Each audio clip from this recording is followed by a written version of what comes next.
Good morning, Facebook and EUG crew.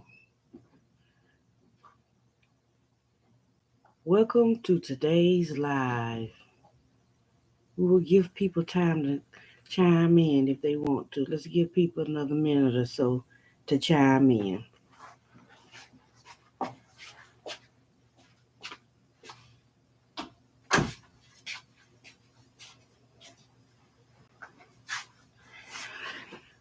All right, how's everybody doing out there?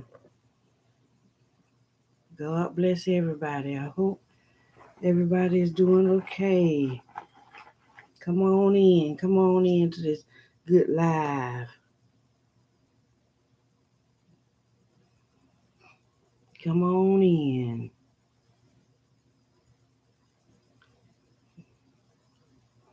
Little chat. Come on in. Come on in. To this good live stream this morning. All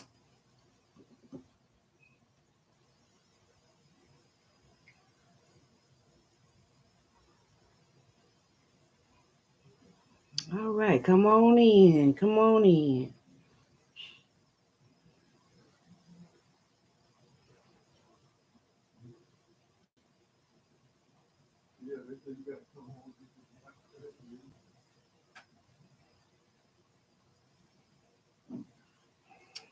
Okay. Okay, we're going to go ahead and get started on this live stream.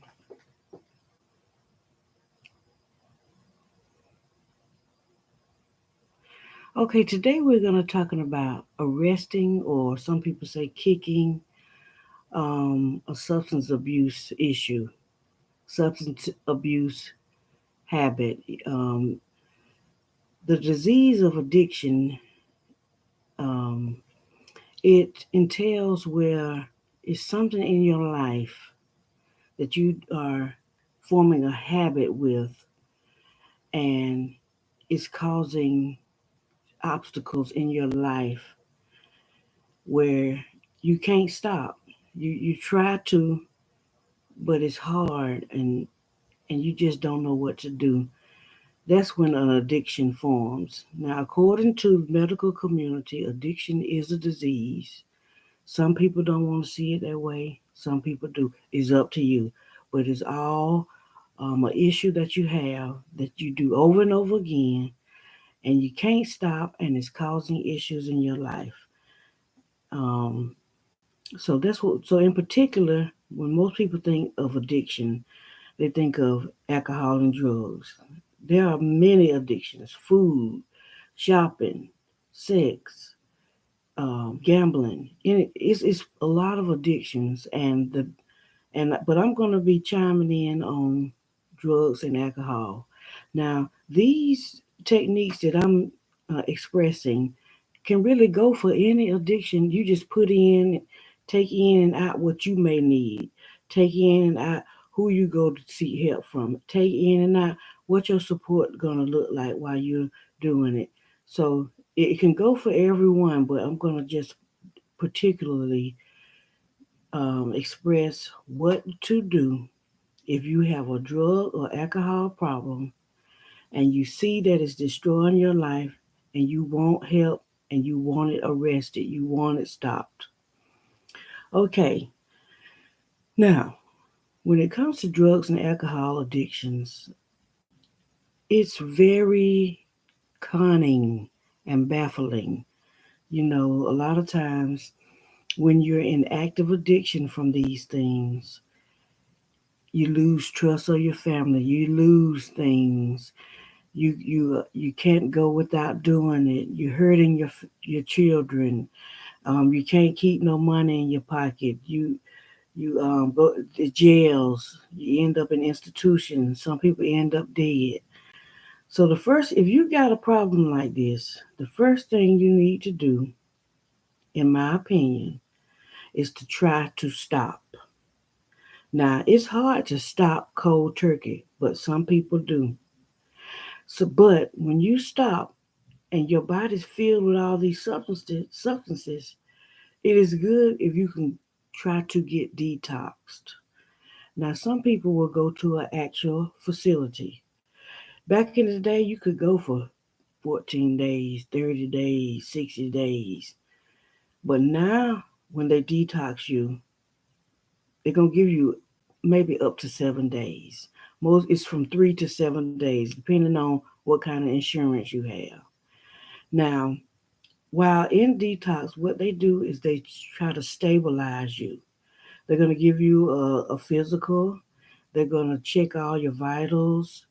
If you're that type of person that may need some medication for anxiety or depression, they're going to give you medicine for that to try to get you back on track. They're going to keep a constant look eye out on your blood pressure and your temperature and things like that.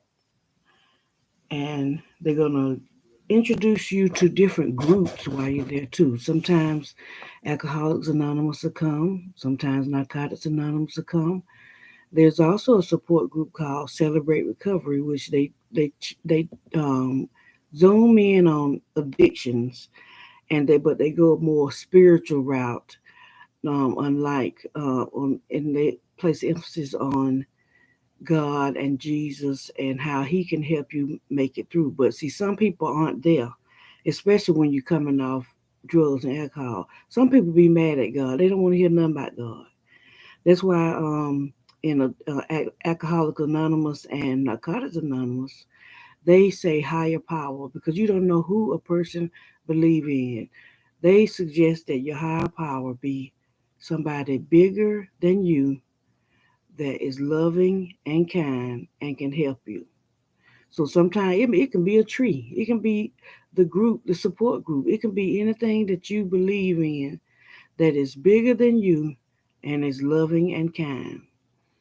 Okay, I suggest that once you're in there, especially if you're not going to be in there but 3 days, there's always a therapist on the floor. There's a doctor on the floor that'll come visit you every day.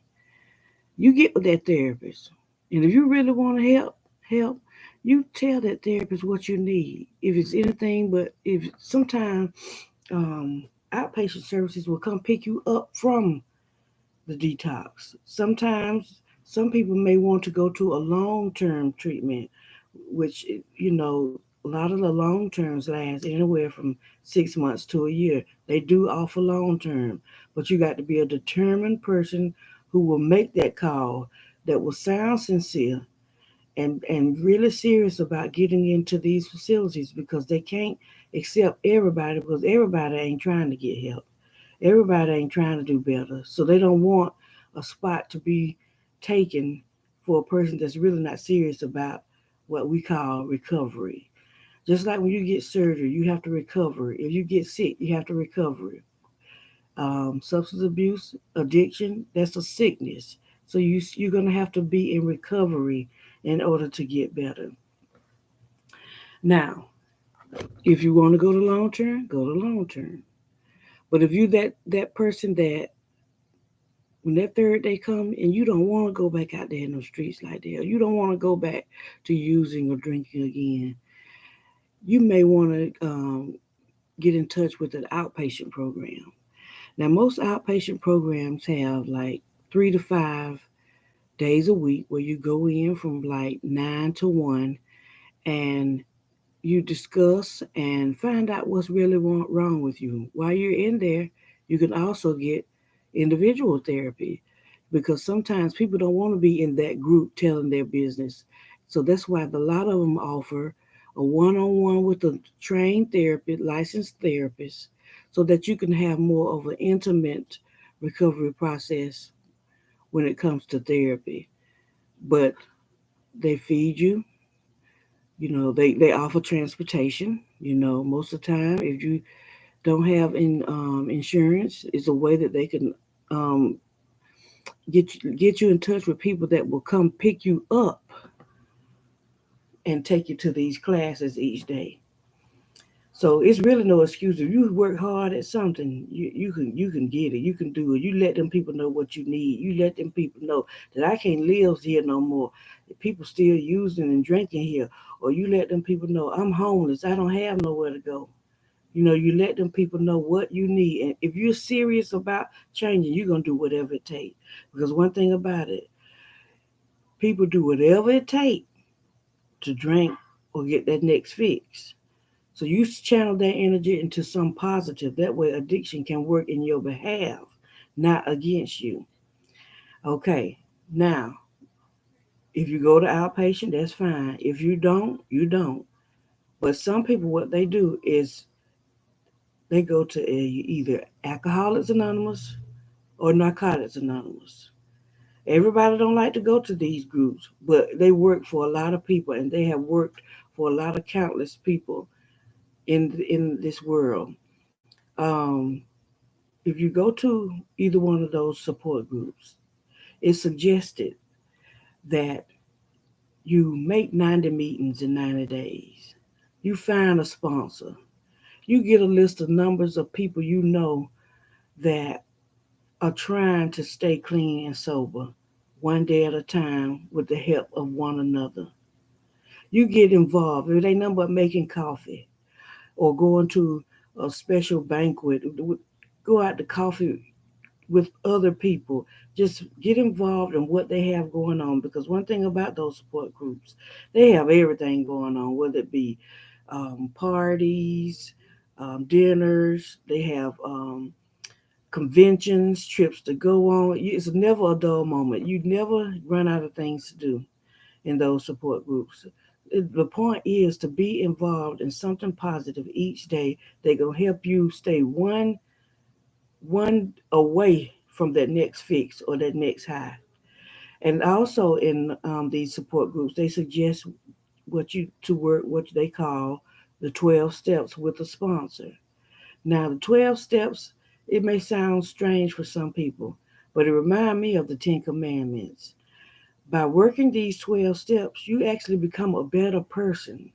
You actually start dealing with different issues, whether it be you got abused when you were young, you suffered violence, you have been hurt before, tragic things don't happen to you, good or bad things that may have happened and are happening in your life.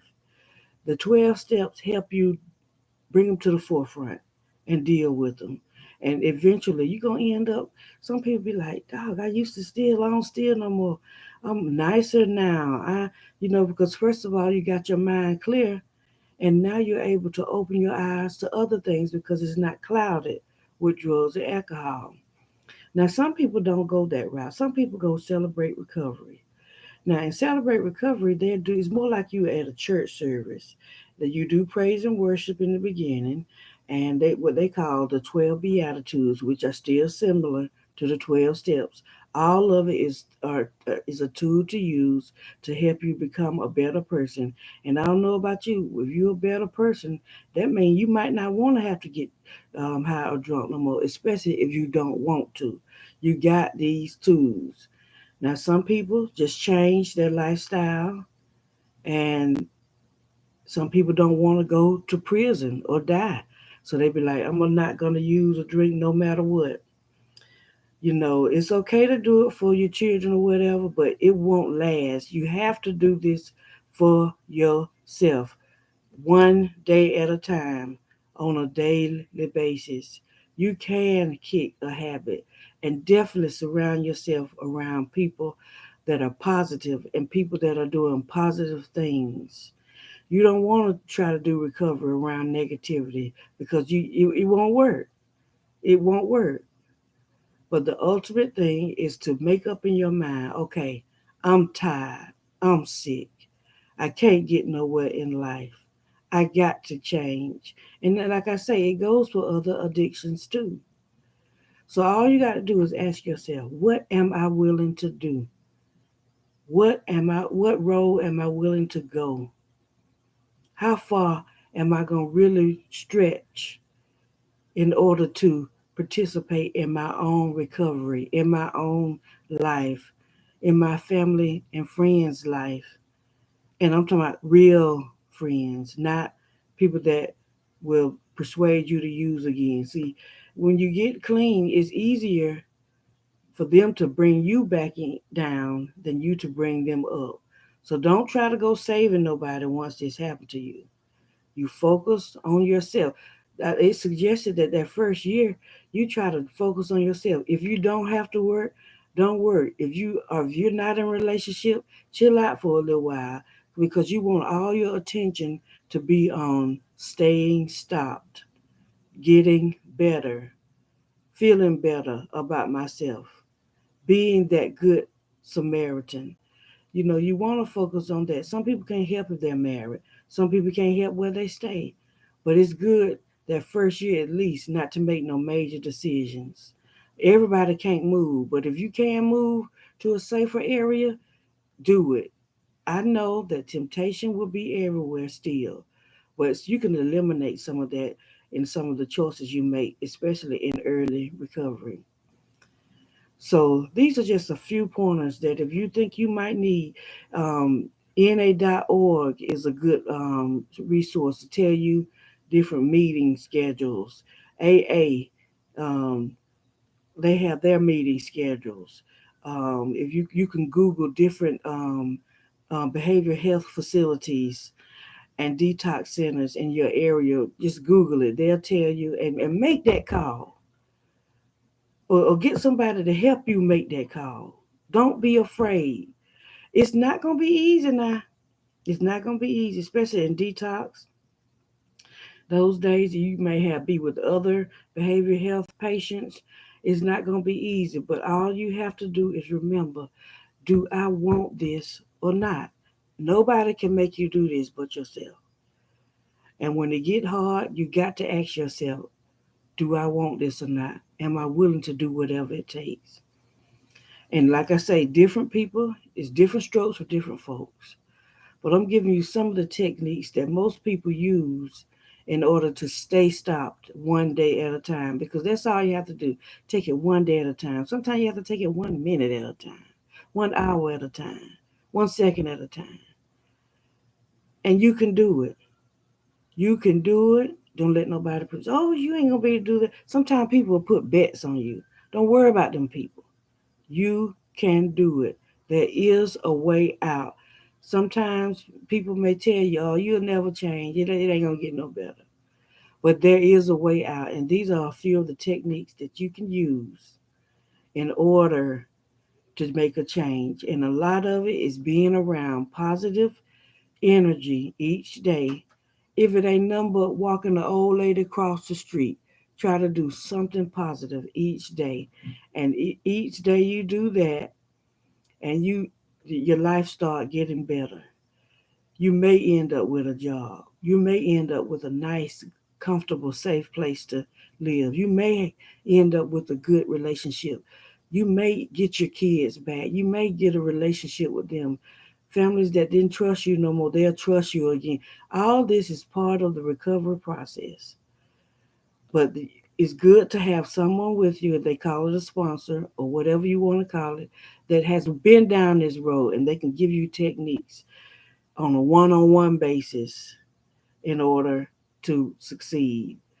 And utilize therapy. A lot of people they don't want to be half therapists or psychiatrists. Some people hate the stigma of maybe having to take medicine for anxiety, depression, or whatever PTSD or whatever bipolar. Some people they ashamed of that, but don't be ashamed because sometimes that's why a lot of people self medicate because they can't deal with that depression or anxiety. Sometimes people die and it shake you. Sometimes people in relationships and it shake you. And you need that little help each day in order to keep your mind regulated. So, Facebook, anybody out there that think they need help like that, utilize these tools. Get on the internet, make phone calls, find somebody that's going to help support you through this process, and you can do it one day at a time. So if you like this video, hit the like button, subscribe button, and the notification bell, and we'll have more videos to come. So just for today, you will have faith in someone who believes in you, that helps want to guide you through your recovery. That is the key. Have a good day. Bye bye.